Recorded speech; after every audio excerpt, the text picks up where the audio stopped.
be strong in this time, son. I'm a survivor. I will survive. I will survive. And I'm a firm believer. Will forever shine just to stay alive. That simple means it. Nobody can hold me, man. Nobody can change my energy. Nobody can tell me sick.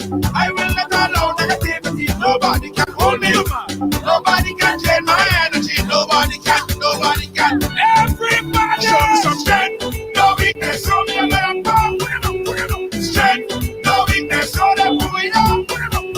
Strength. No weakness. Show me a man. Everybody strength. No weakness. Show them who we are. And when you roll, your enemies they must tremble. Your enemies they must tremble. Yo, and when you roll, everything has to humble. Everything has to humble. I'm a go-getter. I just go hard. I just go hard. And I'm a kind of fella. Put my trust in God. Put my trust in God. That simple means it. Nobody can hold me, man. Nobody can change my energy. Nobody can turn me sick. I will not allow negativity. Nobody can hold me.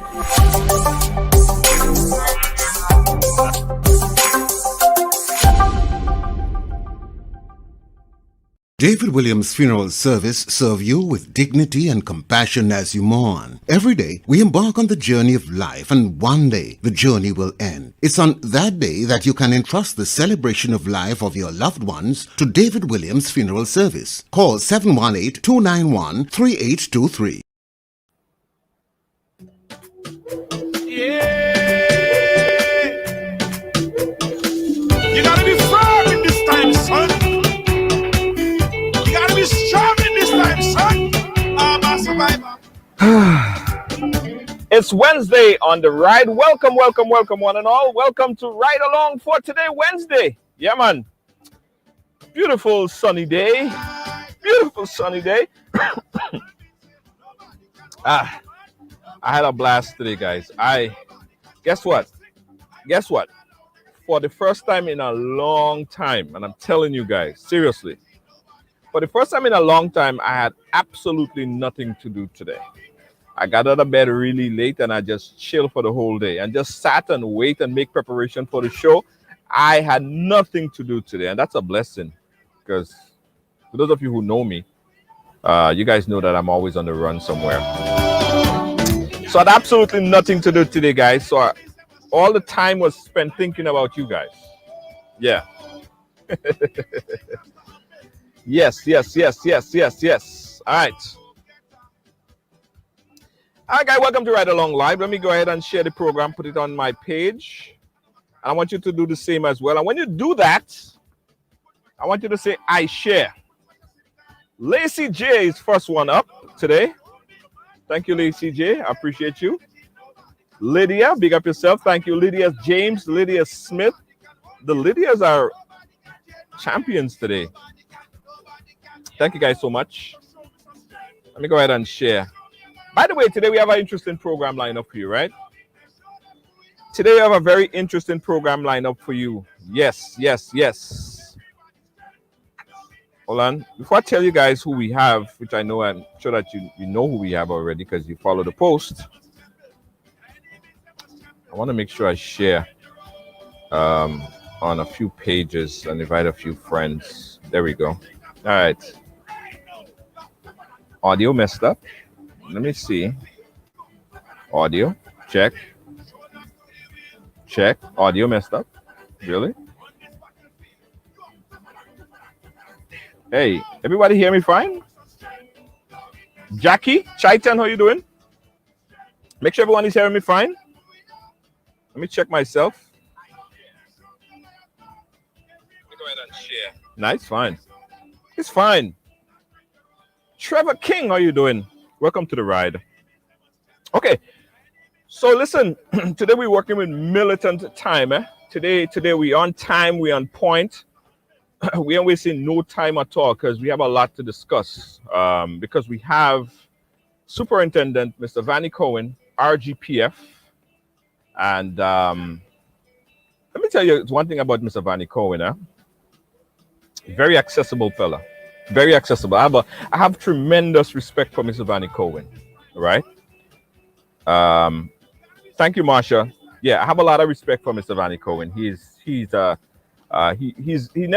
never miss a call. It seems, and all that's happening, he's always responsive, and he's always there to answer questions. Again, that's what he does, and that's what he does best.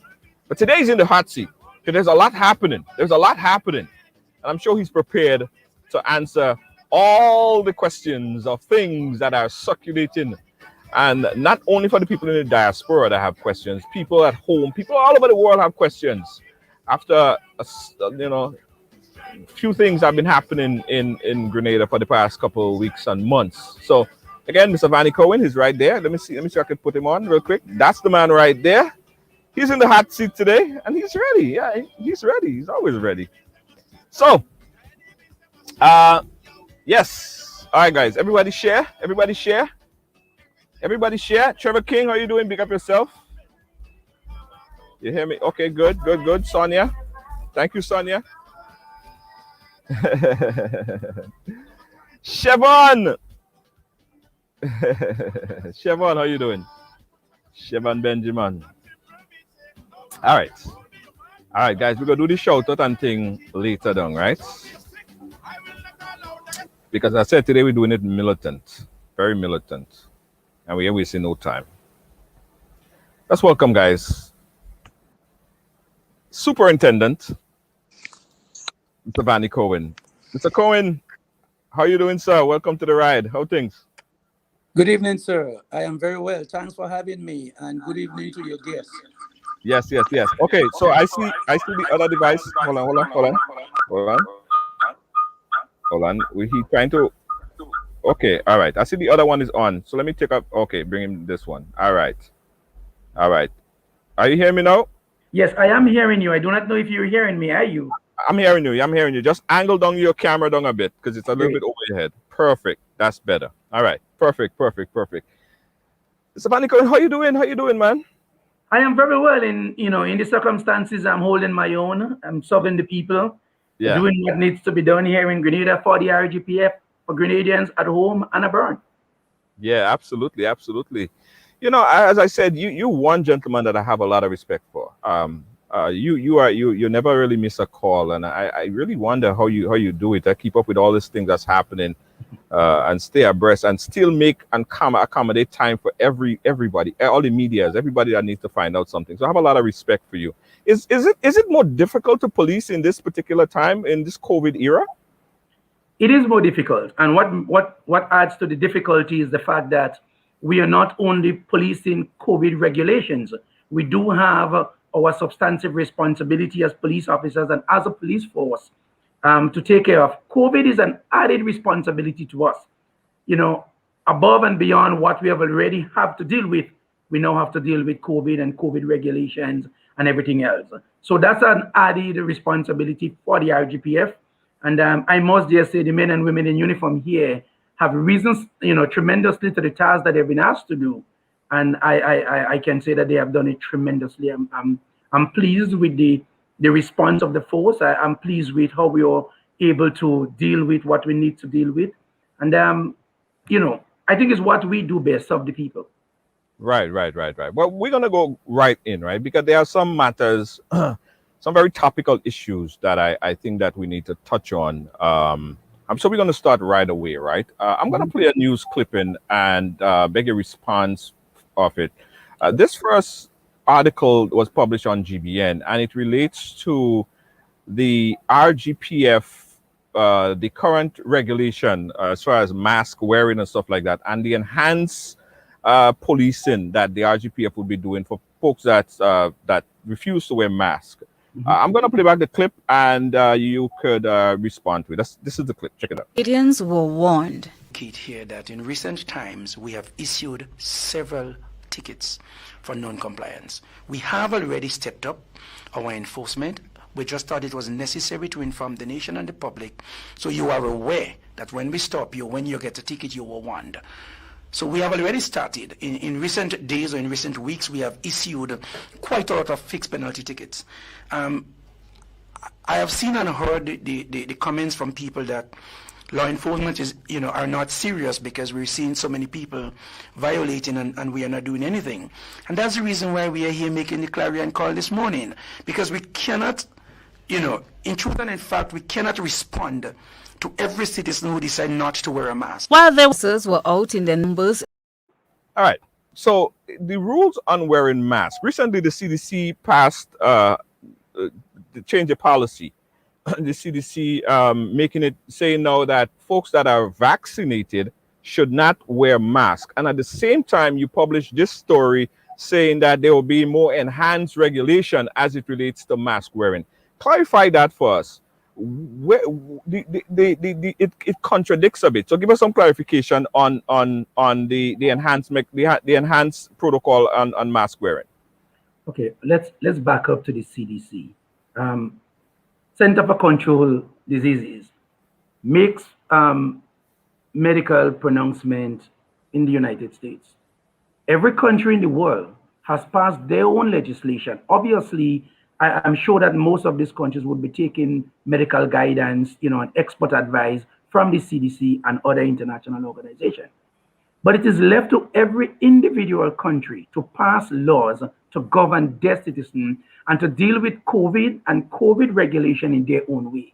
So what entails in the United States may not be what entails in Grenada. What happens in Grenada may not be the same legislation as in the United Kingdom, Europe, or anywhere else in the world. So there is laws in Grenada touching and concerning COVID regulation, the management of COVID regulation. We have an emergency powers COVID-19 regulation 2021 that is enforced. When the CDC makes any pronouncement, it is up to the government of Grenada, the parliament of Grenada, the legislatures in Grenada to go before the parliament and change the law consistent with what might be internationally accepted. Unless and until that is done, the Royal Grenada Police Force is bound to enforce the laws that the Parliament of Grenada passed and that we are responsible for enforcing. So I am not contradicting or having a fight with the CDC or any other medical international agencies. When our legislators here in Grenada decides that mask wearing needs to change based on CDC or any other person's guidelines, then they will make that known by way of legislation, by way of policy, and those policies or legislation are going to be followed. As we speak, Junior, the law in Grenada is that mask is mandated to be worn publicly by all persons. And that is the law, and it remains the law. Why the enhance? Because we know that the same law was in place 2 months ago. When there were COVID regulation, when there were active cases in Grenada, a lot of people would say, well, there's no active cases now. And it's the law, instead of the law get more loose, it got even stricter, right? Why the change?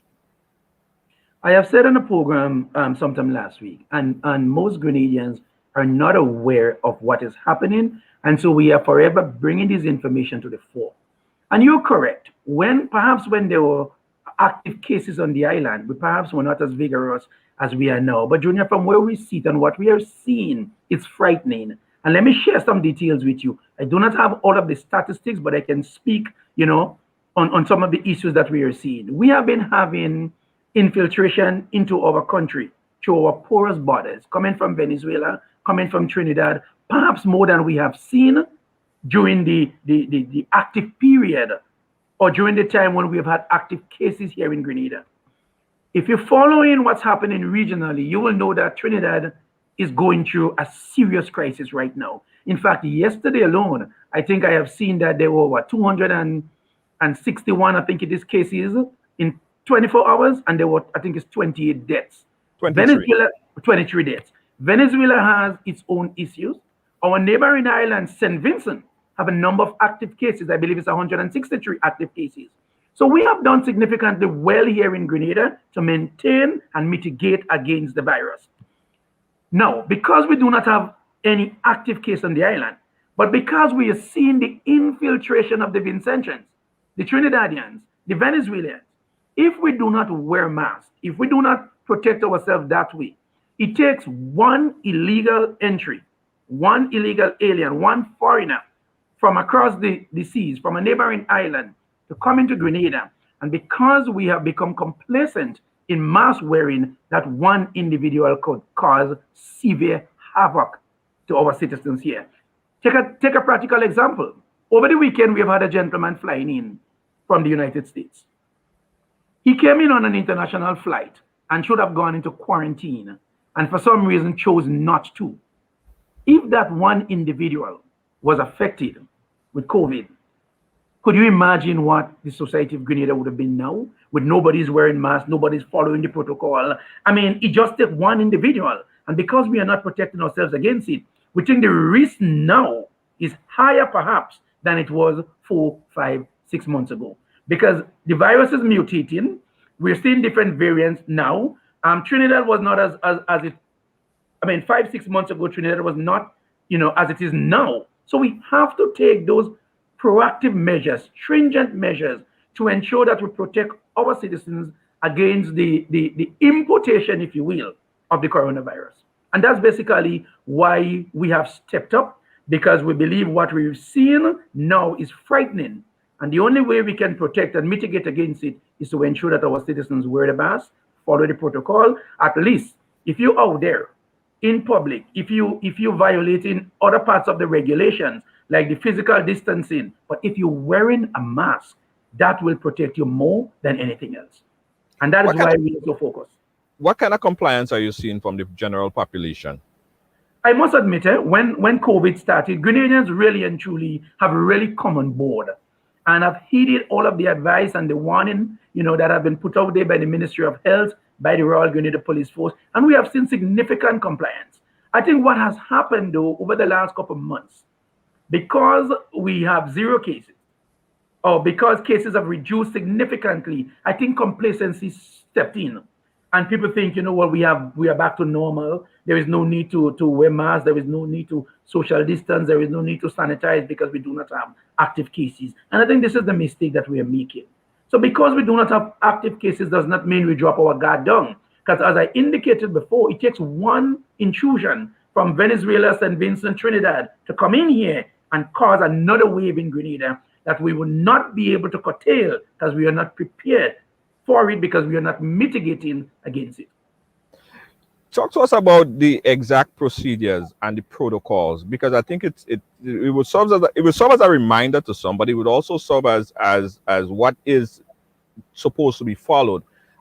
Because I've seen videos, I've seen many persons in St. George's walking around and not wearing masks. What are the procedures as it relates to just transversing in St. George's or transversing in Grenada in particular on the buses? Talk to us about the protocols in mask wearing. In talking to you about that, let me state the law, because I think that is what we all follow. So I do not want it to be, sound as though it is my opinion or it's the opinion of the RGPA.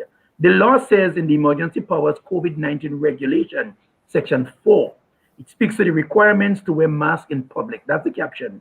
And the law says that no person shall, mandatory, no person shall, without reasonable excuse, be in a public space without wearing a face mask, face shield, or face covering in a manner which covers his or her mouth, nose, and throat.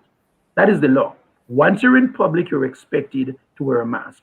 If you're in a vehicle with occupants who are not from the same household like yourself, each individual is expected to wear a mask. And that is the law in Grenada. What are the exceptions? Because of course, there are several exceptions. Yes. Right. Yeah. For instance, if you're going to a restaurant, indoor dining, you have to eat. How does the regulation difference or change in these regards? Yeah, because the law speaks about without having reasonable excuse. So you could not wear a mask in public if you fall under one of the exception of reasonable excuse. And here are some of those reasonable excuses. It says if the person cannot put on a mask, wear or remove face mask, a face shield, or face covering. So if you cannot put one on, or you cannot wear one for whatever medical or other reasons, that's one of the excuses that are allowed under the law. Two, because of medical, physical, or mental illness. You may have a medical or physical impairment. If your two hands are cut off and you cannot put a mask on and manage a mask, the law makes provisions for that. If you're mentally ill or you have other medical conditions, and not just saying you have the condition, but being able to prove medically that those conditions exist, then you are exempted under the law. It speaks about persons traveling with or providing assistance to another person, and such other persons rely on lip service. In other words, if you're impaired and lip service is required for you to understand. In other words, I need to speak and you look at my lip so we can communicate. In that case, you're exempted from wearing the mask, because if you're wearing the mask, the person to whom you're providing that service will not be able to communicate with you. So that's another exception. And then it goes on to say, a person removes his or her face mask, face shield, or face covering to avoid injury. So if there is something taking place and you have to take the mask out to protect yourself, then the law recognizes that. A person is traveling to avoid injury or to escape risk of harm and does not have a face mask, face shield, or face covering. So if your house is burning and you have to, escape the house, urgently, it's an emergency. The law is saying that in that case, that's an exception to wearing the mask. It speaks about if it is reasonable necessary for the person to eat or drink, and I think that's the point you are making. If you have to eat or you have to drink, it is not expected for you to eat or drink wearing a mask. And that's an exception to the general provisions of the law. It also speaks about a person who has to remove his or her mask or face shield to take medication. So if you have to take medication at a particular time, you might be in the middle of St. George. It might be a crowded street, but this is the time for you to take your medication. If you take the face mask or the face shield down so that you can take your medication, that's an exception in the law. And we have been accommodating people who can prove that there are medical reasons why they cannot wear a mask, or there are some physical impairment or some mental issues. We will look at it on a case-by-case basis. So we are not there just discriminately issuing tickets because persons are not wearing masks. Engagement is important, and we have been engaging our constituents. But I haven't heard, I didn't hear you made any or said anything to the exception of folks that are fully vaccinated. What are the incentives, or what changes is made for folks that are fully vaccinated as it relates to wearing masks? As I indicated before, Junior, we have not yet received any directive either by way of policy or by way of legislation so as to change our current stand. We are waiting as law enforcement for some directive from government, either through policy or through an amendment to the regulations to be able to say exactly what you're saying. Because we are following the fact that if you're fully vaccinated, the CDC is saying you do not have to wear masks in public. But as I indicated before, our laws are crafted by our parliament. Our laws are designed and put out by parliament, not by an international medical agency. But I am sure that in considering our legislation, adherence would be given to what is the international protocol. So until the Ministry of Health or the Parliament decides and determines otherwise, we have nothing else to be guided by. And what we're guided by currently is the emergency powers COVID regulation. That's what we have, and that's what we follow. All right. Thank you, Mr. Curwen. We have a lot more things to talk about. The mask wearing legislation, I don't know if you want to reiterate on the specifics of it briefly so we could jump into the other articles of things that I want to discuss. The regulations as it relates to pedestrians, folks just walking through the town, folks on buses. If you could just reiterate that again in short pieces so folks could understand quickly. Yeah. According to the law, once you're in a public space in Grenada, you're expected to wear a face mask, a face shield, or face covering that covers your mouth, nose, and throat. If you're driving in a vehicle with occupants that are not from the same household as you, you're expected to wear the mask as well. We have had the question that if I'm on a beach, well, if you're on the beach and you're bathing and you're not wearing the face mask, then we expect you to keep the distance. You see, the face mask is not the only regulation that is put in place to mitigate against COVID-19. There are several regulations, and so some sensibility, and sensitivity, has to go into the way we enforce that regulation. And so I just want to urge the Grenadian population that I've seen a lot of comments of late bashing the police. I've seen a lot of comments targeting the police. And I just want to say here, Junior, use this program to say we are creatures of statute. We are the enforcers of the laws of Grenada. And while in the eyes of some people, they may think that there are some favoritism, it's not an equal playing field. And I have addressed that before. How I may treat with you, Junior, for not wearing a mask, another police officer may not treat with you the same way. So for those who think that there are, favoritism, partiality, view every police officer as an individual who makes an individual discretion on the exercise of his duties and function. Okay.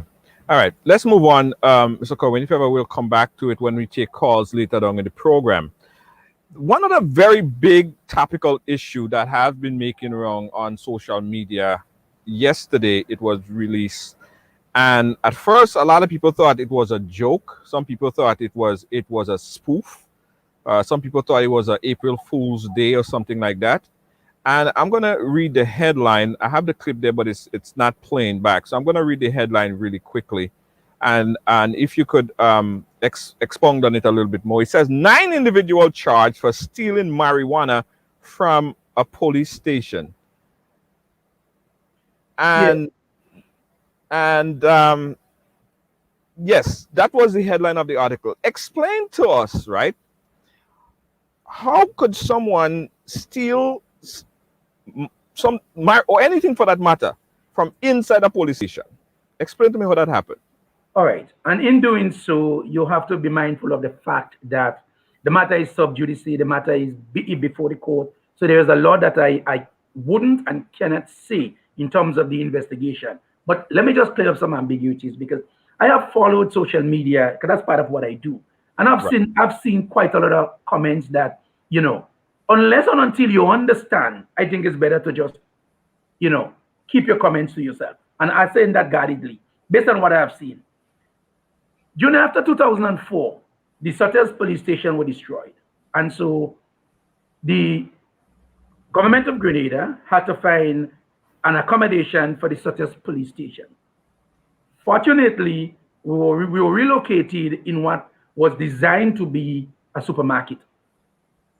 Be that as it may, I do not know all of the contractual arrangement that went between landlord and tenant for us to have the building. But what I can tell you is the fact that there are some, deficiencies with the design for a police station. Because it was not built for a police station, it was adopted, and so there is some retrofitting that was done to ensure that we can comfortably operate from the location. If you know the location, the extreme rear of the location is in boundary with a property that is behind. The left of the location is in boundary with somebody else's property that the persons walk right up to the police station. There is a fence on either side. We do not have the access, the police do not have the access to walk around that building because of the design. So this is not like the St. Paul's or the South St. George police station or the Central police station where you can walk around the building and you have access to the exterior perimeters of the building. In this case, that is not the design that we have. The front part of the building is used for the administrative section of the police force, accommodation for barracks, etc. The extreme rear of the building is an addition to the building that you can only access from inside of the building. So if you are in the back of the building or on the side of the building, I will not see you from upstairs. I will not see you from the front of the building. So it is not impossible for somebody to be at the back of the building and not be seen. If you see the design or you know the building, you'll understand what I'm talking about. You can walk right up to that building at the back and nobody will see you based on that design. And the part of the police station that we are speaking of here is not a part that is accessed frequently because it's where the storeroom is, if I can say that. And so we only use that part of the building when we need to. You know, it's not a place where police officers travel in and out often. So Hold on. something could be happening there. Look up in there. Sorry to cut you. Are you saying that the entire building is not safe? No, I'm not. No, I'm not talking about safety. The building itself, it's safe. The building is safe. The building is safe. The building has two parts. Let me put it this way: the building has two parts. There is the front part of the building, and there was an addition that was done to the design. It seems to me, subsequent to the erection and construction of the building, there was an additional part that was added on to the back. Right. So it's kind of disjuncted in a way, although it is attached to the building. And because the boundaries in the back and on the two sides bounded with other properties, we cannot walk around the building. We do not have that access based on the design of the building. So people who are saying, well, it is impossible for marijuana to be stolen from a police station and the police don't know. Well, I do invite all of the persons who say that to take a visit to the Sates police station. Yeah, but Mr. Vannie Curwen, in all due respect, right? I understand that. But if you're looking at something as hard evidence as that amount of marijuana, 270, whatever the total was, it was a big number. It's supposed to be secured in a very secure location. You're not going to put it in the least secure location. And if Sates police station is not secured, that part of it is not fully secured, why have it there? So it leads a lot of people to come to the conclusion that this looks like it's some kind of cover-up. You put it in the least secured location, in the least secured police station. Let me answer you this way. We have occupied that building since 2004. Right. We have never had an issue in what you consider to be, an insecure place. You see, because we take all of the measures to ensure that that part of the building, though as I indicated before, we take all of the measures to ensure that where these items were was safe enough. And time has proven us to some point, because we've been from then to now. So this is not a case where we have put the items there last week and it went away this week. We've been there for a number of years. We've never had an issue in the building. So, the creativity and ingenuity of those who are involved, just happen to be what it is. We have learned from that. We have done some more retrofitting, not only of this police station, but we have already started to install CCTVs, etc., in all of our police stations. That has just hastened the process, because we realized in this particular case, we were not quick enough to be able to have all of the securities that we would have liked to have in place. How did the 9 individuals know that the weed was there and they could access it in that kind of way? That's an interesting point. Again, I do not want to go into the evidential nature of it, but let me say it this way. The adjacent land that is owned by whoever owns that land walks right up to the side of that building. In fact, the boundary, the property is in that boundary, and that is somebody else's land. The design of the building, if you know marijuana well, you can smell that from a distance. So the design of the building does allow perhaps for the scent to go out. How they actually know that will be anybody's guess. I have had some information. We've done an investigation. That's why we were able to charge the people that we charge. And I am sure in due time, we will all know and hear the evidence and be able to come to our own conclusion as to how they were able to access the property and access the job there. I cannot put that out in the public domain now ahead of a court hearing, but I am comfortable and satisfied of what we have done so far, and not in a position to blame, anybody for what has happened. If people want to do any sort of crime and the opportunity presents itself, they will do that. In that case, I think we're just a little too slow and have become a little too complacent. It definitely, I'll come back to that. But is RGPF looking at any one of their own in this investigation? I do not want to say that at this stage, but what I can say to you is that no stone are going to be left unturned, both externally and internally. That is all I do wish to say on that matter. Because we are not naive to just charge 9 persons and say, okay, we have charged 9 persons, end of the matter. That's all I will say on this, but I do not want to say any more at this point. Is RGPF the sole? Are there any other investigative bodies outside of the RGPF that will be investigating? Because of course, if this is somehow the RGPF involved, you'll be the RGPF investigating the RGPF, possibly. And that might be a conflict. Junior, I have heard that for all my 35, 36 years as a police officer. But I can tell you this. The RGPF is responsible for ensuring a number of its former members are in prison. The RGPF is responsible for ensuring that we dismiss and discipline a number of our officers investigated and prosecuted by the RGPF. I have no issues that while it would be better to have independent agencies do these investigations, and make no bones about that. Commissioner feels that way. I feel that way. I am sure other persons feel that way. But constitutionally and legally, there is no other entity set up to investigate. So unless and until the parliament again creates that independence for us, we are the only investigative arm in the country. But I'm very satisfied and comfortable with what we have done over the years. I would wish for anybody to say to me that we've investigated somebody and was complicit, intentionally let the person go. There are police officers who are in prison. There are police officers, you've heard about license cases, you've heard about chicken cases, you've heard about drug cases, you've heard about all of these matters were investigated by the RGPF. What I am particularly take confidence in is the fact that, and I should use this opportunity here to perhaps explain how the system works. When an investigation is done by the RGPF, that file is sent to the Director of Public Prosecution's office. Mind you, I've said before, it's not the ideal situation for us to be investigating ourselves. That's a given fact. But because we have to, whenever we do, that file is sent to the Office of the Director of Public Prosecution. And that's where the independents come in. When that file is sent to the Director of Public Prosecution, we have no control over what he says, what he does, what he directs. So in reading and studying that file, the DPP can say, I am not satisfied with this statement, take it over. I think we need to look at this witness. I think you need to do whatever directive the DPP gives.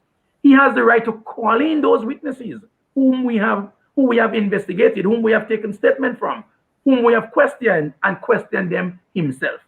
If he is not satisfied with any statement that we have taken, he can take those statements himself. And that's the level of independence that is built into the system. So even if the initial investigation is done by us, there is the additional layer of the DPP's office, which is independent and has the right to direct and dictate whatever he or she wants happen in any case at all. Okay, so in the article that I read, right, from what I understood from it, it says something about they fish the drugs out of the building. Could you explain how that is done? How that was done? As much as you could tell us, because I know there's a lot that you cannot speak on right now. I spoke before about the deficiencies in the design for a police station. I spoke about the fact that the building was formerly a supermarket. So the design of the building creates, some of these issues for us that made it possible to fish the drugs out.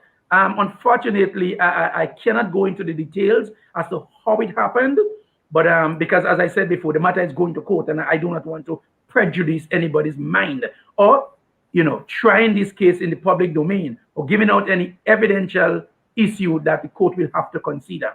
But yes, it was fished out. Fish like with a hook? Like fish like with a hook and pull it out? When we talk about fished out here, we're not necessarily talking about fish with hook. If you stay outside of a building, push your hand in, use a rod, use a hook, all those terminologies are considered fished out. In other words, to stay outside and take it from inside. Yeah, okay. Well, there goes broad terminology when we say fished out. So there goes my first point. The drugs was in the most unsafe place if somebody could stick the hand in and pull it out. Would you agree with me to that? It was in a very, very, very unsafe place. Let me answer you this way, Julia. It was in the worst secure place. You suggesting that somebody pushed their hand and you said that. You said that it was fished out. They could push their hand in, they could stick something and pull it out. So you suggested that. So I'm saying that is very insecure. That is the worst security you could get. But let me ask this question. Let me put it this way.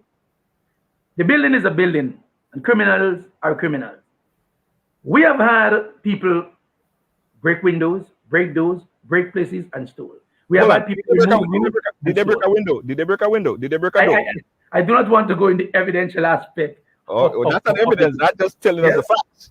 Was a window broken? Was the building broken into, or was the building have big gaping holes so you could stick your hand in and pull it out? I mean, that's not evidence. That is just facts. It's either it is or it's not. I think I would reserve my answer on this particular point because you know why, Junior? This is one of the critical points for a court to consider. And so I do not want to decide here or say here how it was fished out. Because I think by doing that, we'll be trying this case in public. I want to give this case an opportunity to be heard. Let me tell you what I can promise you, though. Right.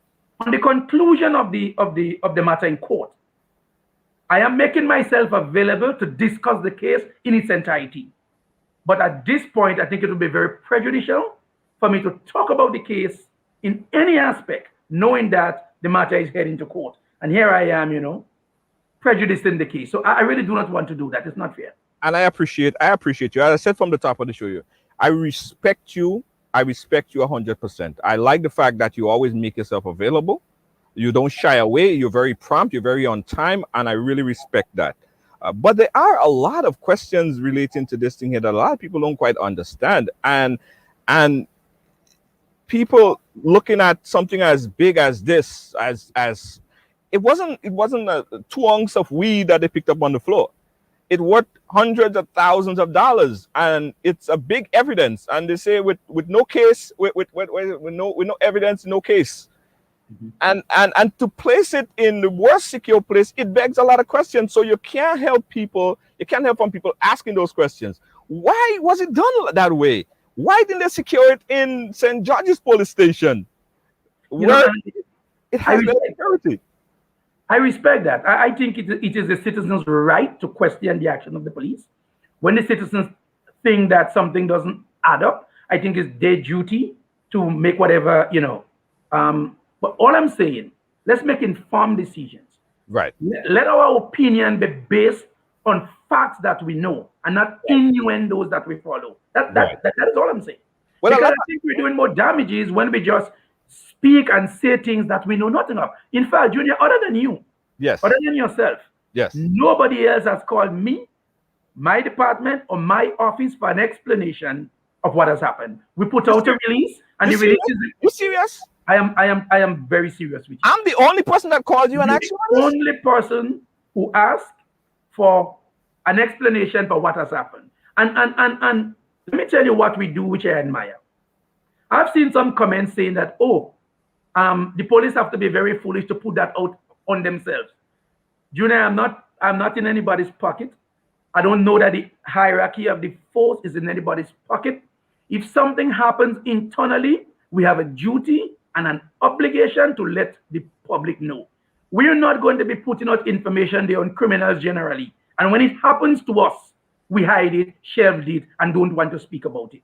We're prepared to take the blows that we need to take publicly for what has happened in the police force. Our commissioner is very clear on that. Our integrity means a lot to us. Beat us up if you have to beat us up for us putting it out there. But we're prepared to put it out there, take the beating up for it, rather than keeping it a secret and everybody have to point finger of us as being corrupt. I don't know that we have that in the hierarchy of the force. If you do your crime, you need to be exposed, whether you're a police officer, whether you're a civilian, a crime is a crime. And I am not going to sleep in the night knowing that I've covered up something for somebody because we sit together in a classroom or we arrest somebody together. Do you have my life to live? Yeah. I have my children that, I want to see grow and I am not prepared to do this. So we put it out there. We did not hesitate to put it out there. We had to, and we did exactly that. Okay. Michael Jones, sorry if I'm getting your name right, asks to discuss the protocol for processing and storage of evidence. That I am going to be very careful how I say it, because not that we have any secret in the police force, but putting too much information out can be problematic. When an exhibit gets into the hands of a police officer, corroboration starts from the time you get it. And by corroboration, I mean chain of command. So when you take it from a crime scene, it has to be documented from there. When it gets to a police station, it has to be documented in the police station. Whenever it changes hand, there has to be documentation as to whose hand it was in, whose hand it is now in, and how that bit of evidence is transferred.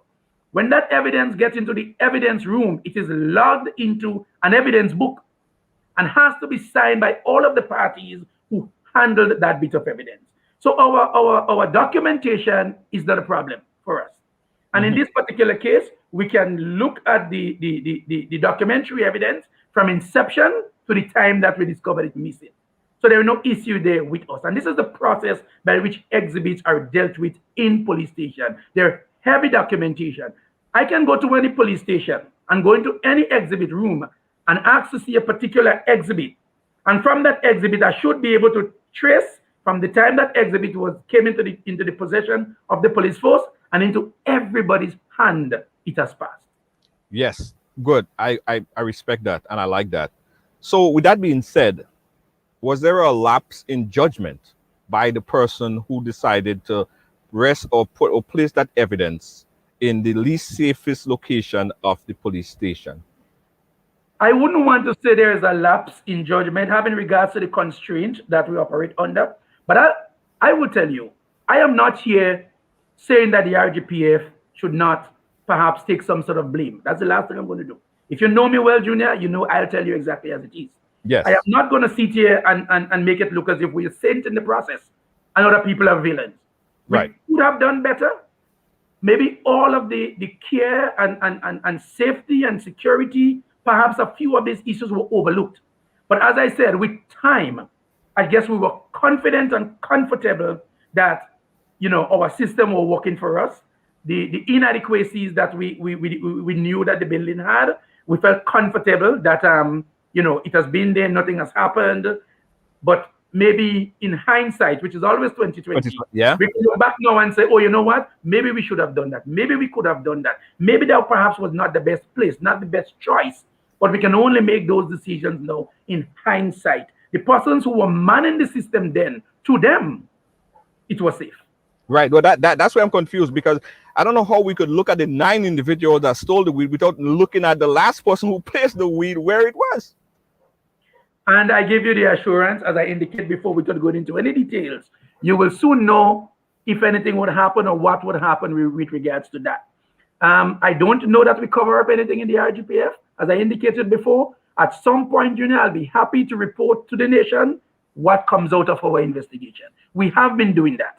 In all of the investigation that we have undertaken in the last year or two, we've made the results public, whether it's against police officers or against civilians. And sometimes, I mean, in all due respect as well, when I hear investigation, I hear launching of investigation, I hear investigation going to start, and oftentimes I never hear the results of investigation. There have been investigation that I've heard that would be started, that started, and I never get to hear the end of that investigation. I don't know if the investigations are still pending, it's taking a very long time, but I'm going to hold you to this one, Mr. Curwen, because I think that there are so many questions, and it's not only me that asking the questions, probably all the other media houses that probably they didn't call you yet. Probably they'll call you after this program, who knows? But there are a lot of information, and because you cannot discuss everything here, it leads a lot of people to believe there's something else that he don't want to say. But we're going to follow this story wherever it goes. We're going to follow it up until we get some kind of resolution and answers to it. At this point right here, Mr. Curwen, I want to open the phone lines because I know a lot of people have been shouting in the chat and they want me to open up so they could say something. So I'll do that right now. Where anybody wants to call to discuss on the 2 issue items that we just spoke on, they could call right now. The number you could call 718-701-5720. That's 718-701-5720. Let me just make mention, guys. Be respectful. I don't want anybody calling up here and disrespecting my guests. It don't matter who you are. All right. I don't want anybody calling up here and disrespecting the guests. If you have to make a point, make your point. We understand. You don't have to curse. You don't have to yell. You don't have to scream. Mr. Curwen or myself, we're not hearing impaired. We can hear very well. So if you're calling to make your point, make your point. We want to hear what you got to say. And then that's it. All right. So if you want to call in, this is your opportunity to call. Open up the phone line right now. 718-701-5720. That's 718-701-5720. Some of my moderators could pin the number right there so folks could call in right now. Again, 718-701-5720. While we wait on this call, let me see. While we wait on this call, let's take a quick break and we'll be right back. Don't move. Oh, well, let me take the call and then we'll take a break. Take this first call. Caller, where are you calling us from? Hey, good afternoon. I'm calling from New York. New York. Go right ahead, New York. How are you doing? Yes. Very interested program this evening, Junior. I want to commend you on the initiative and Mr. Curwen for coming online and being so transparent Yes. about the matter. And it's of great concern to all of us in the diaspora to see such a thing happening in Grenada. I would not call it drug because we know that there is laws. I want to know from Mr. Curwen how far has procedure has things been done in terms of really striking off that thing in terms of charging persons for illegal possession of marijuana in Grenada, and does he know, if he knows about it, can he comment on that? And I want to know if the initial person who was charged for that being in possession of that marijuana hub will be charged as you know, since it was missing, if anything was taken off from it. Let's say, as I say, if it was 70 kilo and 50 is missing from it and 20 is returned, would that person be charged like as in the initial stage when they were being locked up? Right, I got it. Yeah. Okay, thank you. All right. Okay, thank you so much, caller. Mr. Curwen, it's all you. Junior, you perhaps need to help me here with the question. I Right. think one of the questions suggested that if the persons who are currently charged, I think I missed part of that. Okay, the first person that was charged, say the drug, of course, was taken from somebody, right? Mhm. And that person was probably charged for 70 kilos of marijuana. But seeing now that the marijuana was fished out from the police station and say 20 kilos were missing, now would he be charged for the 70 kilos or would he be charged for the Okay, 40 I kilos got you. or would he be charged at all? I got you. Junior, he will still be charged for the quantity that he was arrested for. Now, Without if the you, evidence, if without you the evidence. I am explaining. Okay. I'm going to explain to you. Junior, if you're arrested for 70 kilos of marijuana, when that marijuana gets into the police station, it is weighed in your presence. It is found from you. It is weighed in your presence. You know that it is 70 kilos. Sometimes when these drugs go to the chemist in the laboratory to be tested, the entire amount is taken. The chemist determines how much he will take from it. He will weigh the entire amount. So the police has the weight in your presence. The Project Chemist Laboratory have the weight. So there is no doubt that it's 70 pounds. We're going to court now. We arrest you for 70 pounds. We are prosecuting you for 70 pounds. We now need to explain to the court why we are only presenting 20 pounds, 30 pounds, or 40 pounds. It is up to the court to determine whether or not they believe the evidence of the police. And if the court believes the evidence of the police, you can get convicted for the original weight. If the court determines, well, listen, I do not believe the evidence of the police, that doesn't necessarily mean that you were not found in possession of drugs. It is a mitigating factor in sentencing if the quantity is less. So if you were arrested for 70 pounds and represented 20 pounds, what we have to prove is that you were in possession of 70 pounds. If we prove that you're in possession of only 20 pounds, but you're still in possession. So instead of charging you perhaps $250,000, a magistrate may say, well, based on the circumstances of this particular case, I may only charge you $20,000 because all of the drugs were not brought to court. But it O.J. Simpson case quickly came to mind. If the glove don't fit, you can't acquit. Hey, that's tampering with evidence. But again, I'm no lawyer. But I hear you. Let's take another call real quick. Caller, you live? Where are you calling us from? Hello, good evening. Go right ahead, caller. Where are you calling us from? Canada. Go ahead, Canada. I'm not sure if the question was asked because I had to come off the live to make the call. Okay. So my question is, in a case like that, when the time of the case, when the case is called and there isn't any exhibit or evidence of for the person, for the accuser, what will happen? Right. He answered it before, but Mr. Curwen, if you just want to reiterate on what you just said. Yeah, I answered it before to say that we need to prove that we found drugs on you. what the quantity of drugs were, but now we have to give an explanation to the court why we are presenting less of the amount that was found with you. And Junior, as a former prosecutor, I can add this into it. There are several decided cases on that very point, that if all of the exhibits are not presented in court, how the court should treat with what is presented. So it doesn't necessarily mean that the case will fail on the fact that all of the exhibits are not present, because the court have to determine in possession whether or not the accused person was in possession and was in possession of that particular drug that we're speaking of, not some other quantity, that particular drug. The quantity may not be the same that is presented, but if we can prove that you're in possession of drugs, including what we bring into court, you will still be convicted for the original amount that you were arrested for. Okay. Oh. Okay. Okay. All right, caller. Hi, Mr. Curwen. Good evening. Good evening, ma'am. Yes. Thank you for It's calling. Lydia. Lydia from Canada. Oh, yeah. I know who's this. Yeah. Thank you, Lydia. We appreciate you. Hi. All right. Thank you. 718-701-5720. Mr. Curwen, this is not the same thing, and this is just a question that just popped to my head. In the case where if it was a firearm, and the police could not have found the firearm, or the firearm could not have been retrieved, would the individual still get charged for carrying a firearm? And the answer definitively is yes. No, Junior, evidence is based on credibility of witnesses. If you are a police officer and you find me with a firearm, okay? Right. Firearm came into the police station, it was logged into all of our registers. And at some point that firearm goes missing, you need to convince a court that you did find a firearm on me, what the serial number of the firearm is, the amount of ammunition, if any, that they had. Bring all of the logs that you can bring to prove to the court that there was the existence of a firearm, taken to the police station, logged in. That firearm no longer exists. For some reason, you cannot present the firearm. It is up to the court to determine how believable is that witness. Did the witness actually find a firearm on individual X?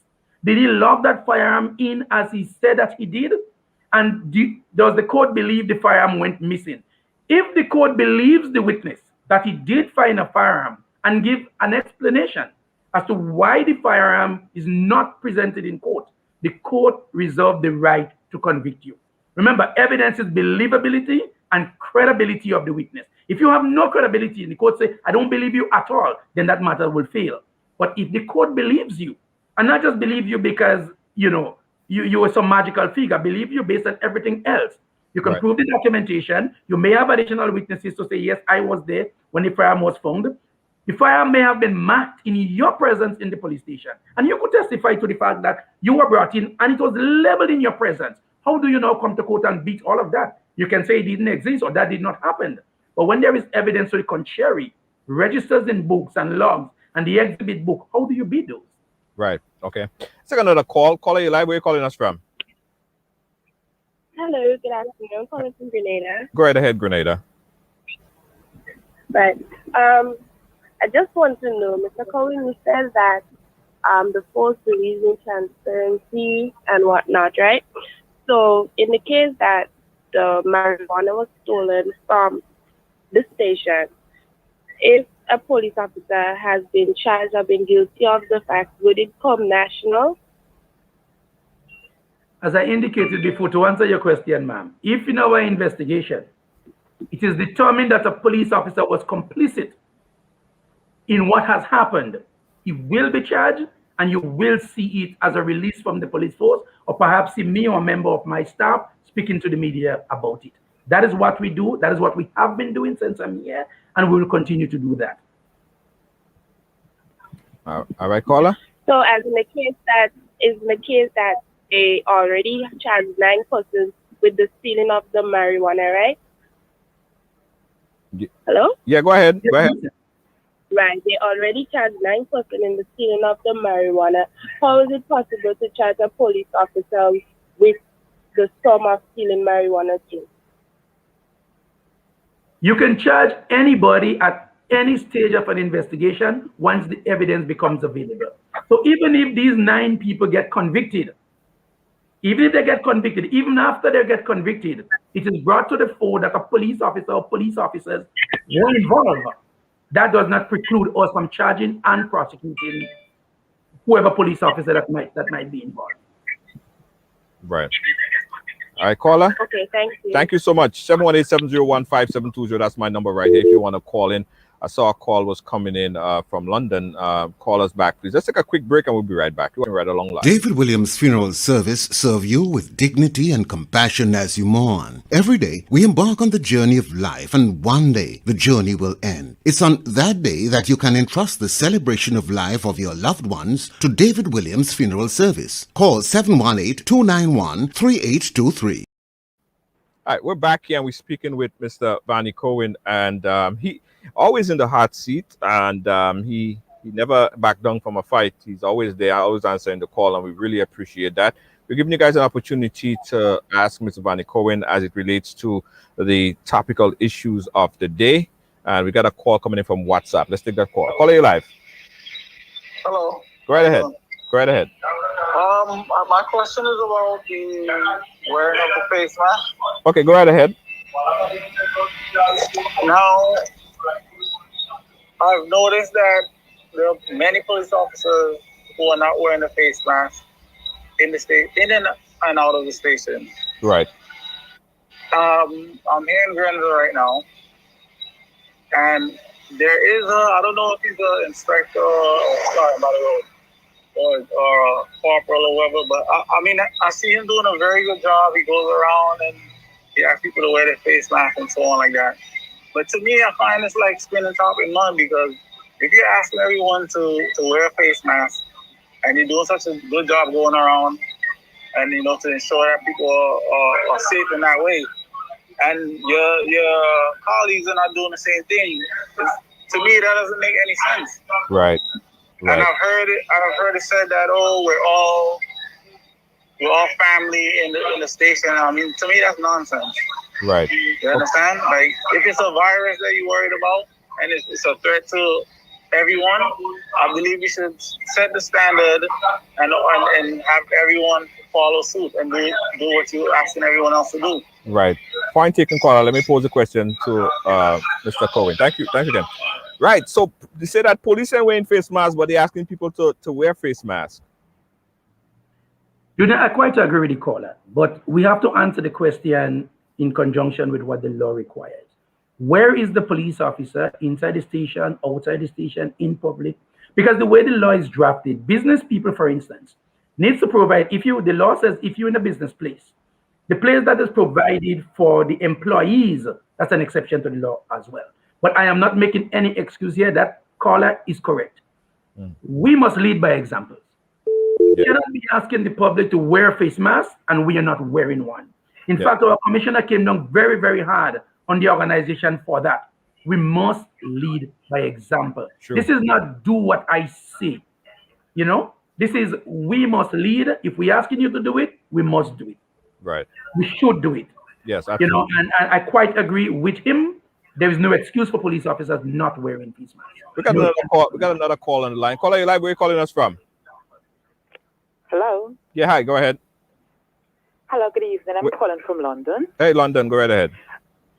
Okay. My question is, how long was the drugs in the police station before it got fished out the police station? Hello. Yes. Yeah. He heard you. Mr. Curwen heard you. He's going to respond.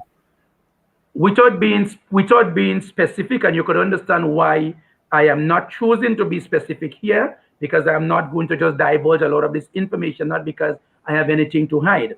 So let me say it has been in the station for quite some time before it was determined missing.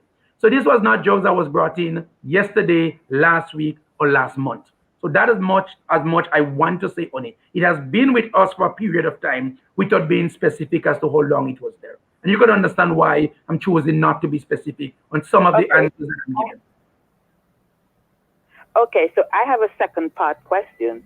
So my second part of the question is, somebody from the police station can allow the people who stole the drugs to let them know where it is? My dear, anything is possible. We are not shutting down any direction. We're not, and you're correct. I'm not saying that has happened, but it is not impossible. And as I indicated before, we are currently looking at everything, and at some point, wherever the direction go is where we're going to follow. We have charged 9 persons who we have had sufficient evidence to charge, and we have made those charges. You know, Junior, that prompted me to say something. There's a caller before, two callers before, who talks about the police officer and when the police officers can be charged. Now, if there are anybody out there who has any evidence or any information that any police officer or police officers are involved in this particular theft, we would like to hear about it. And you don't have to call me to tell me for fear that maybe I might leak that information. We do have a hotline. The number is 444, and for those of you who are outside of Grenada, let me give the country code 473 444 444 1958 1958. When you call this hotline, you remain anonymous. You don't have to give your name. You don't have to say where you're calling from. You just provide the information. So that is an opportunity for anybody who have any evidence that any police officer or officers are involved in this particular heist. Please, we want to know about it. All right, good. We got another call on the line. Caller, you live. Where are you calling us from? I'm calling from New York again. New York. Go right ahead. Yes, I wanted to find from, and I think he kind of addressed a little bit when he talked about the number given for anybody who want to call. And I want to know from him how transparent is the RGPF, because so many times you hear people cry, the cry of people try and fall on the police because the police has not been responsive in terms of getting investigation underway and getting them completed. What stage? As he at that position now, what is he doing? What is the force doing to sort of eradicate that kind of accusation or thing that's been brought against the police most times in Grenada? Because we really need, is there a transparency board? Is there a board that can deal with civil servants? How active? And I think he should play a role in that. We talk about community police and all this other thing. There's so much to be done. Reform. Right. Where have we gone in terms of reform, police reform? Because that all goes back to trust and transparency with the missing or fished out marijuana. All right, thank you, caller. I'll give Mr. Curwen an opportunity to respond. Go right ahead. I will leave reform for the policymakers to revisit what we do and create the necessary structure so that those things can happen. Internally, reform that we are seeing from this new executive, and that is where the decisions were taken to be very transparent. In fact, I have been sitting here since this new commissioner has become commissioner, and those who follow what we have been up to this last, 2-3 years can tell you, Junior, we do not get involved in cover-up. We have had a Guave incident, we have had a Fontenay incident, we have had a Grand Dance incident, and in some of these incidents, police officers have been charged. And I have been saying to people who felt that over the years they have not gotten satisfaction. In fact, there is a gentleman who came to see me yesterday, based on a program I've been on, was on a couple of months ago, who called in to say something has happened to him years ago, and he hasn't had any redress. I asked him to come to see me. He came. We have looked into his matter and provided a feedback to him. I don't think the police force has been what it is because we want to be that way. I think it just determines the direction the force is going at any given time. We have had different commissioners who has their own ideals, has their own idea, who has their own strategic vision and focus for the organization. And that doesn't only happen to the police force. It happens to every organization. If you have a leader who doesn't believe in transparency, not because he's not transparent, but it may not be his focus. And so you find the organization may take this lackadaisical approach. If you have a leader who believes in honesty, focus, openness, then the organization will go that way. You see, different leaders come and bring, a different perspective to any organization. I can speak for this particular leader. I can speak for this particular executive. The force has taken, we have turned the pages and we've taken a different direction in the way we approach issues. I mean, nobody thought we were going to talk about the Guave issue, the Fontenay issue. In as much as the Regis issue was a hard-burning issue in Grenada, we were in the press addressing it. We were answering questions because that's the direction that we want to go. I have custom saying we cannot police Grenada with the 110,000 of us. We have to, with the 1,100 of us. We have to police Grenada with the 110,000 of us. All of us have to play our part. We need you. you need us. Community policing is partnership, is cooperation. We are not law unto ourselves, and we are not promising anybody we can preserve the peace, protect the nation all by ourselves. We have to do it with our constituents, with With our that, community. with that said, I want to play you this clip and give you an opportunity to respond. Check it out. A young man in person, Andrew, is calling for the wheels of justice to turn quickly and effectively. The man, Roland Charles, is claiming police brutality after he says an officer who is attached to Camp Raymond assaulted him while he was in custody. According to Charles, on February 13th, there was an incident in the community in which he was not involved. However, the officer picked him up for questioning. He told MTV he maintained that he was not affiliated with the incident, but the officer began beating him in the face. While sitting there, he hit me and told me to stretch my foot. I did stretch my foot. After that, I was looking at him. He told me stop looking at him. Continue looking at him because I know it's not an offense. It's not a charge. He make me a blow with the bat again. He took me across my eye, which then my eye started bleeding. I understand. After that, at the end of the day, he was there asking me questions still. I was not answering him. I wasn't being disrespectful or anything. He make me a next blow with the batter. I grab it. When I grab it, then he tell me let it go. I said no, I ain't letting it go. I need to go to the hospital because my eye started bleeding. So because I wasn't letting go the batter, he stepped between my foot now, between my 2 foot, because I was sitting on my butt with my 2 foot stretched because that's what he wanted me to do. So I did exactly what he wanted me to do. He stepped between there, and while I was sitting, his knee and my face was about the same height. He claims due to injuries received from the beating by the police officer, he is numb in the nose and now needs surgery. Because I was bleeding. So then I cough and I blow. When I blow, the officer could have seen blood on top from my nose and my mouth. So then he brought me back to the hospital. After they brought me back to the hospital, the doctor checked me. After the doctor checked me, I was put under oxygen for about maybe half an hour to 45 minutes. The officer 950 was the person escorting me because I was in custody while I was under oxygen. After that, they brought me back to the cell. And then after I went to the hospital, St. George's, took X-ray. They told me that I had to do surgery. The self-employed young man says he cannot work and is not sure if he will be able to ply his trade until the surgery is done.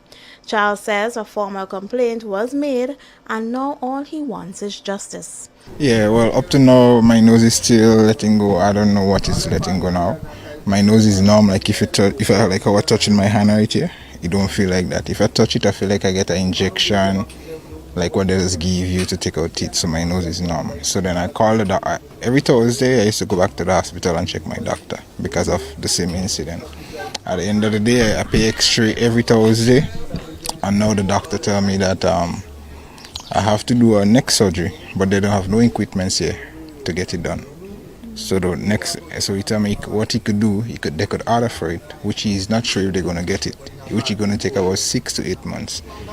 MTV sought a comment from officials at the Office of the Director of Public Prosecution. However, they went unanswered. For MTV News, Rachel Bain. Thank you, Rachel Bain. That was a MTV News clip. Thanks for that. So let's talk about weeding out rogue police officers and this type of report, because we get it all the time, Mr. Curwen. I get instances where police are beating up people. They feel like they have enhanced powers. Not all, but I get it. What is being done to weed out, and what could you say about this particular incident?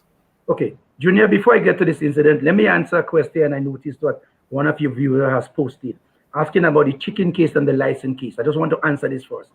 And to the person who asked the question, we've done what we had to do as an organization. Investigated, arrested, and charged the 2 individuals. These 2 matters, from my knowledge, is still in the court. It has nothing to do with the police any longer. We have done our part.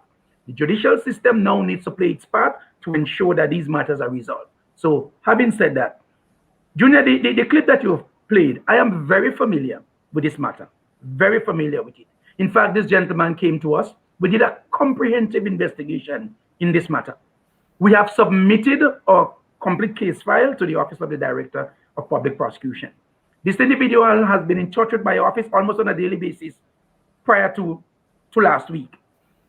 I know he has spoken to the DPP's office. I do not know what was communicated to him. He has said some things to my office, which I do not want to repeat, but I have not had an official response from the DPP's office as to where this matter is heading. But we have completed, over a month now, we have completed this investigation and submitted that file to the Office of the Director of Public Prosecution, asking for him to review the evidence and make a determination as to where this matter goes. So this is out of our hands now. So we have played our part here, and he has been in touch with us. He knows what we have done. We have worked with him to ensure that this matter was properly investigated. You speak generally of rogue police officers. Junior, as parents, we learn of our children's behavior from people on the outside, because this is where the behavior is exhibited. Police officers do not behave badly in the police station and generally not under the watchful eyes of supervisors. So when you're out there in the street and you're displaying those behaviors that are unbecoming, that are not consistent with the esprit de corps of the organization, we expect members of the public to bring those behaviors to the fore and let us know as an organization when police officers have misbehaved. Make a formal complaint. Give us an opportunity to investigate the particular police officer or police officers, and action will be taken. Now, if something happens and just for using a location, if something happened in Batway with a police officer and whoever, and there are only one police officer or two police officers present, and they chose not to come to the station to talk about it, and members of the public chose to go on social media and talk about it, but nobody makes a formal complaint to the police force, how would we know that these police officers are rogued? How would we know these police officers need to be disciplined, need to be investigated, action needs to be taken? And here is where we ask the public to work with us. I will hasten to say, we all do not walk the same walk, we all do not talk the same talk. And that is not only unique to the police force. In every organization, you would have those who do not follow the script. And I wouldn't sit here and pretend that all police officers follow the script. We know we have police officers who may not be following the script, but we need to know that from the public when you see those behaviors being exhibited outside. Give us an opportunity to say, I came in, I made a report, you did nothing, and therefore I have no confidence in the organization. But because you see it and nothing happened, you're criticizing us for not taking action for something we are unaware of. And so we ask you to come forward with any information you have of police misconduct and give us an opportunity to weed out among us those who do not belong.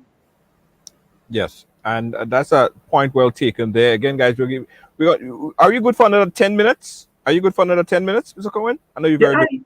I am okay. I'm at your disposal for this. Okay, great. So, guys, we have Mr. Curwen for a little bit longer. So we're going to open up the phone lines again, 718-701-5720. You could call and ask about any one of the issues that we discussed here today. And I have another one. That one is in the public domain. Earlier this week, in fact, Monday, we did a show on this. A young lady came on in defiance that her picture has been circulating on social media with an article that was written in one of the popular newspapers in Grenada. The subject title of that article was saying that HIV rampant or spreading in Guave or whatever. Her picture has been sent out all over social media attached to that article. The article did not mention her name, but gave description that could cause people to identify that particular individual. Have you heard about this case and what action is being done? And is the police taking a look at this matter? I have read the article in one of the local newspapers. I do not know that an official complaint was made to the police based on the article. And, by just reading it, Junior, doesn't tell me it's true. So the police can't just launch an investigation on an article that we have read. So I do not know that an official complaint was made. But even if an official complaint was made, we have to make the distinction whether or not the complaint falls in the domain of a crime or whether it falls in the domain of a civil wrong. In other words, there are different categories of offenses here. Police investigate criminal offenses, and we charge people for crimes. By reporting the way the newspaper reported, the question would have to be asked, does it fall under libel, slander, or or is it a criminal offense? If it is a civil offense, that individual need not come to the police. They need to perhaps find a lawyer and take the route of the civil procedure and go to court civilly to be able to get redress if they think that they were slandered or they were libel. This is more on the civil side, because I do not know all of the facts. I do not know whether it's factual. I read it, and what I read, I think, is what everybody else read in the newspaper. As I indicated, I do not know that we have a formal complaint on that, but from just my own limited knowledge, that might more be fit in a civil case than a criminal case. Right. Okay. All right. I wanted to put that out there. If anyone have any other question on that, we beat that one up on a lot on Monday, and we continue to have questions on that. So if anyone else have any questions on that, feel free to call in. The last one I want to touch on here has to do with a case that came to our forefront yesterday. Right. The case is as follows. This is a 13-year-old young man expose himself to an 11-year-old girl, right? The mother, with the frustration and anger that she felt towards what happened, the mother came around, and after she saw the 13-year-old, she gave him a slap or she hit him. She admitted that she did that. What's happening now is that she's being charged for assault, and she have not gotten any insight, any information on that case as it relates to the young man exposing himself to her daughter. Are you aware of that case, or do you have any information as to what recourse could the mother take and why she being charged for assault in this particular case? Okay, let's deal with the substantive issue here first, which is the assault of an 11-year-old. I do not know of this case specifically. If the mother hasn't heard anything, I would advise that she go back to the police station where she has made that report and inquire. We are obligated to give her feedback on where we are and how we're progressing with that case. If she's not satisfied that she's getting the kind of feedback she needs from this particular police station, she can feel free to come to the Community Relations Department, file an official complaint, and give us an opportunity to look at the facts in this matter and report back to her. As to whether or not she should be charged, yes. She should be charged for assaulting the 13-year-old. You do not take the law in your hand. And the law only recognizes this kind of conduct if it is done in self-defense. But based on what you've shared with me, I cannot consider this self-defense because it happened after the fact. And while she's aggrieved, and while she feels the way she felt for her 11-year-old, that did not give her the right to take the law in her own hands and strike somebody else's child or somebody else. Because the same way it is wrong for the 13-year-old to abuse her 11-year-old, it is equally wrong for her as an adult to abuse a 13-year-old the way she did. Two wrongs do not make a right. Right. So she should follow up. She should follow up on that particular case. And I agree with you. She should not take the law into her own hands and hit the child. I agree. That should never happen. But I mean, I guess from the passion, and people could understand, well, she was so outraged that she did it, but that still doesn't make it right. I was just concerned that the case involving her daughter, because right now she's psychologically affecting her daughter, that case get the attention that it needs, because now the daughter is feeling like, okay, well, she should have never opened she mouth, because now she opened she mouth and she might get into trouble. So that is what is being said right now. Let's take a quick call on the line. Caller, where are you calling us from? I'm calling from the Granville area. Go ahead, Granville area. Go ahead. Sorry, yeah.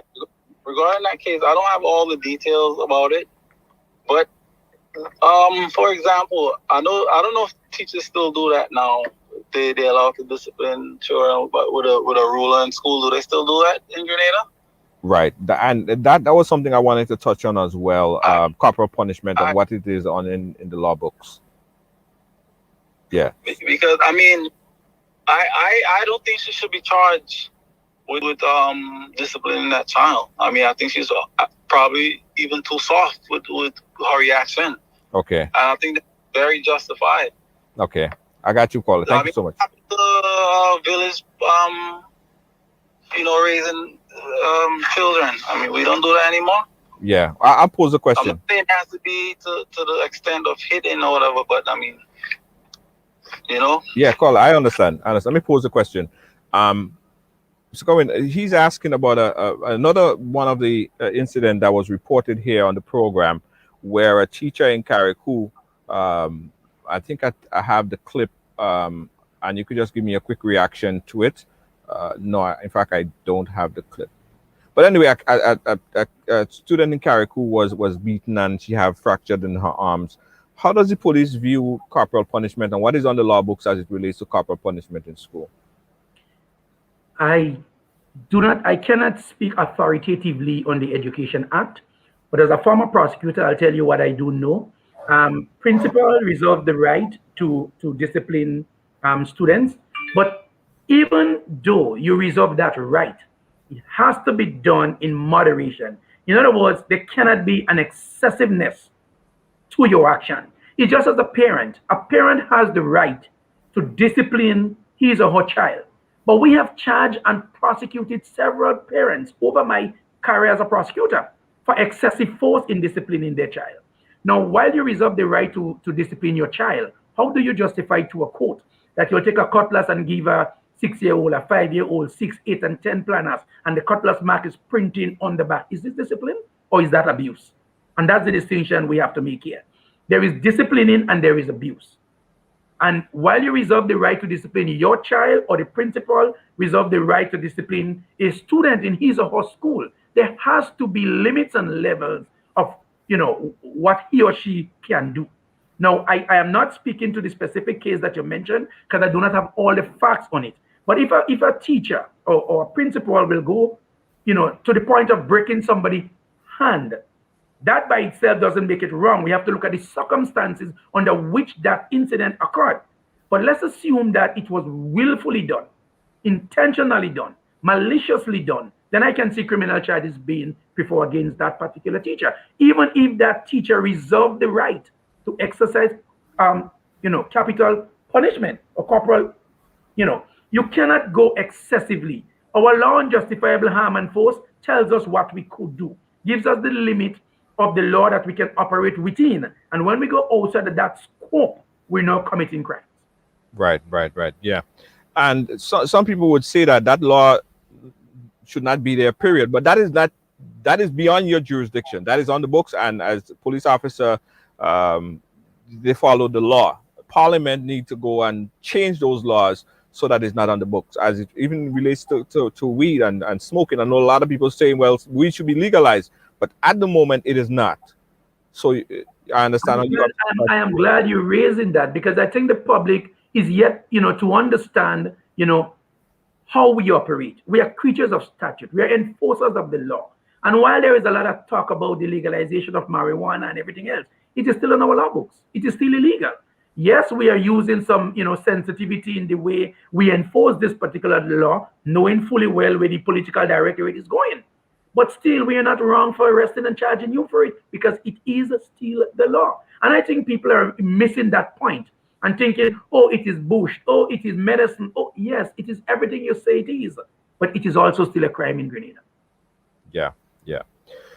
So, Curwen, thank you so much. I got a text from someone in staff at the RGPF. They're watching it from the Central Police Station, I believe. They say they're proud of you. They're watching. And let me read exactly what they said. Great program, sure. Very knowledgeable and detailed response. Your staff is proud of you as usual, sir. Well, thank you very much, whoever you are. I do this on behalf of the RGPF. As I indicated before, I don't take anything personal from this. I do not take any praise out of this. It is my job, and I try to do it the best way I know how to do it, to represent the commissioner, the executive, and the RGPF. Okay. All right. Thank you again. Any last word you want to leave with before we wrap up? There is something that is burning that I want to put out there. I am reading too much comments in social. Listen, it's everybody's right to express their opinion. All right, that right is given to you by the Constitution. But as a nation, as a people, following social media, I sometimes read comments that are baseless. When I know that some of these people could pick the phone up, call the office, call a particular police station, and get the facts. Let's start having sensible conversation. Let's start having educated conversation. Let's start having conversation on substance rather than on innuendos. Let us have discussion that we can all learn from. Because we are free on social media, we get on there and we say anything, ignoring sometimes facts that are glaring in our face. We choose to ignore the facts because we believe there will be popularity if we take a slant that is not true but is very popular. Community Relations Department is open. We are here as the face of the police force. We provide all of the information on the action of the police force. We are the gateway to the executive. And I'm sure, you can feel free to come in, call in. There are things we can say to you. There are things we will not say to you, but we will do all in our powers to ensure that we give you all of the answers that you're asking for to make your life more comfortable. We're serving you, the people. We're not serving ourselves. We work for you. And if you understand that, you understand that we are your servants. And feel free to get the answers from us and start conversation based on the facts and not on innuendos. Appreciate that. And when we hear it, we play it as it is. We tell it as it is here. And a lot of times people feel like we're against the police, or we're against teachers, or we're against rules, against laws. It's not so at all. We also provide a platform where folks could share their story, as we say here very boldly, that everyone have a story to tell. So you could imagine and you could appreciate the fact that we have a lot of stories that come to our platform. But whenever it comes up, I call you and you always respond. So I would like to say thank you, sir. And there will be a lot more calls like this coming up, because it never ends. It just never ends. Well, thank you for having me, and thank you for all of the people who participated. I trust I was able to answer your questions, and if I didn't, you know where to find me. Absolutely. Thank you again, Mr. Curwen. I will absolutely keep you in touch. You're most welcome, sir. All right. Bye-bye. Yeah, folks, that was Mr. Vannie Curwen. And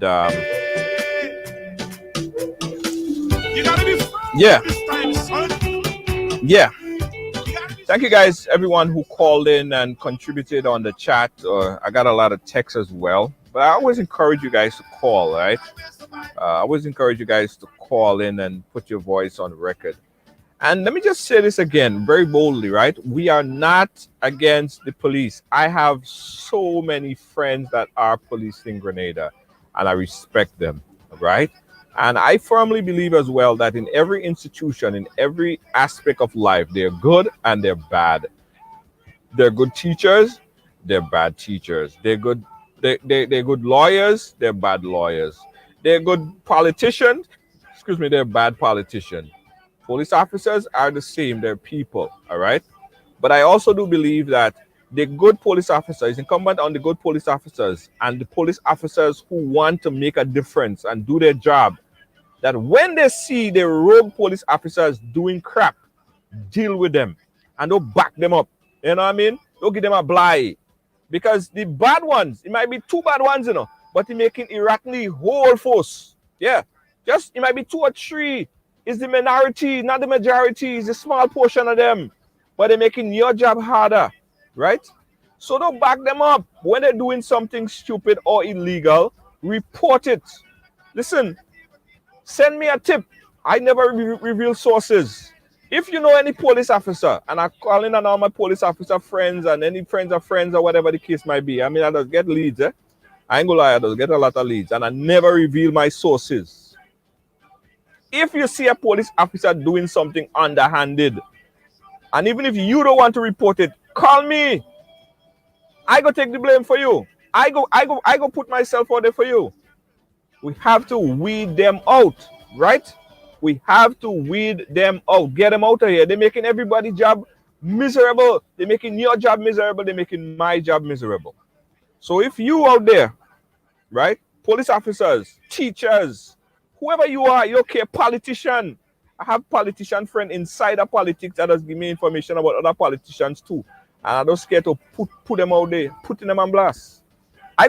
Listen, my back, Brad, and I have some moderators and people on my back and on my team, they does protect me. They're real bad. So I don't care to come out and blast them if that they have to get blast. If some of them, they don't scared of prison, They're scared of shame. That's what they're scared of. They're scared to be put on blast. They're scared to be posted up. Let people see the nastiness that they're doing. But that's what we have to do. That's what we have to do. We have to put them out there. We have to put them out there. Yeah, man. We can't keep shoo-shooing and talking like if we don't want to talk. Yo, talk If all you don't want to talk, let me talk. Call me. I go talk for all you. I go take the blame. Yeah, I go take the blame and I go take the fall. You know, they just cuss me out every time already. I don't afraid. I don't afraid. I have a lot of friends that back me up and think too, right? So guys, everyone have a story to tell. Favor King, big up yourself. Everyone, thank you for watching. Thank you for being a part of the program today. And join us again tomorrow. Same place, same time. Right here on Ride Along. Remember, everyone have a story to tell. Yeah, everyone. Everyone have a story to tell. Everybody. Peace out. See you tomorrow. Bye-bye. My name is Hollismap, aka Mr. Killer. Why should I drink any other rum than Clark's Court rum? When Clark's Court is the rum that supports my community, my culture, my country.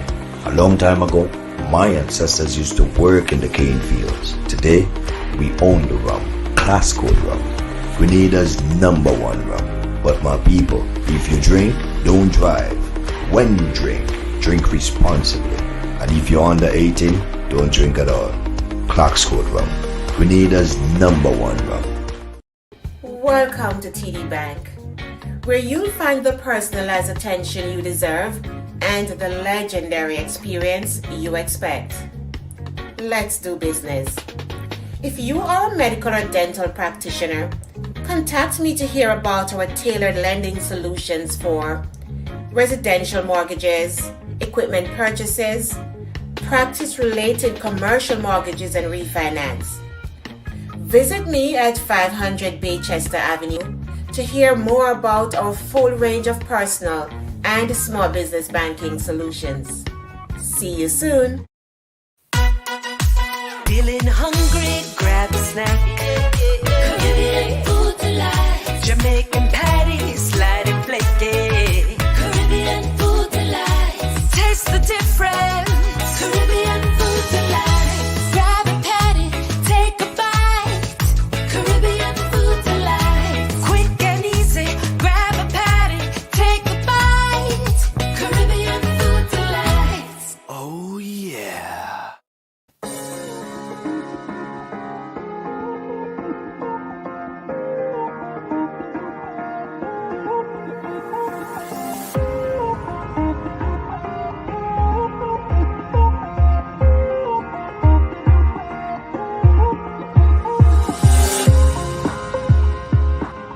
Are you fed up of your mask or your foggy face shield? Introducing the Fashion Shield from callallpronow.com. Keep your hairdo intact, your makeup flawless, and be fully protected. Get the Fashion Shield now. Call 516-387-4246 or visit callallpronow.com. David Williams Funeral Service serve you with dignity and compassion as you mourn. Every day, we embark on the journey of life, and one day, the journey will end. It's on that day that you can entrust the celebration of life of your loved ones to David Williams Funeral Service. Call 718-291-3823. We are survivors. We will survive. We will survive. We are firm believers. We'll forever strive just to stay alive. That simple means say nobody can hold we. Nobody can drain our energy. Nobody control we. We will not allow negativity. Nobody can hold we. Nobody can drain our energy. Nobody can. Nobody can. Yo! Ride along say strength. No weakness. Show we a lion power. You ride along, Junior. I go on, my brother. Enough love, enough honor, enough manners, blessings. You understand? What you're doing for the music and for the people. Continue doing the thing here, my brother. One love, one Caribbean, one people, one nation. You understand? Blessed love. Much appreciated. Yeah? When that's so pharaoh, oh, everything I fumble. Everybody, show me some strength.